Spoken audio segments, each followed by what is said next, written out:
Hi there everyone. So today we are going to look at proving a circle theorem regarding tangents. So what we're trying to prove is AD equals BD. Alright, so we were told that as one of the proofs is that when we have two tangents that meet a point is that they meet and they're both equal to each other. So AB equals AD. So that's what we're trying to prove. That's what AB equals AD. Alright, so how do we prove it? Okay, so let's firstly join the tangents to the centre.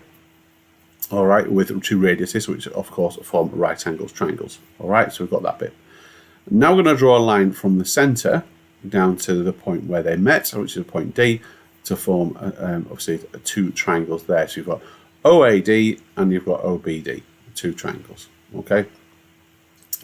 Because OA and OB, so that's this one and this one are both radiuses. We've got a radius and a radius. All right, and then we've got an angle in between. We also know that OD is common in both of those, but we can use Pythagoras to work out basically the length of AD and BD. All right, so if I do OD, so that squared, that's our hypotenuse, so OD squared is equal to that squared plus that squared. Agreed? All right, so Pythagoras, that squared, so AD squared plus that squared is equal to that squared. Well, that's what we've got written down over here.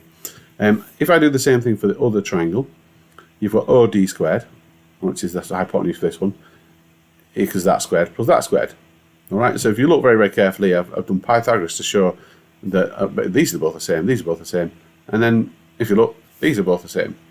So just by inspection, by looking at it, if those are the same, they're the same. Well, and surely these two are the same.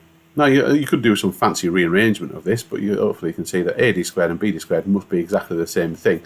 So AD squared equals BD squared, so therefore AB must be BD. All right, and that's it. Your job is done. All right, that's kind of proved. All right. Now, that's it. There's nothing else I can really say. I'd love to say there's loads of kind of questions on proving it, but once you've proved it, that's it. But of course, you can visit maths-school.co.uk and get some practice on some kind of questions using it. All right. But of course, if you need to revisit, remind yourself of the proof, then feel free to come back at any time. Thanks for listening.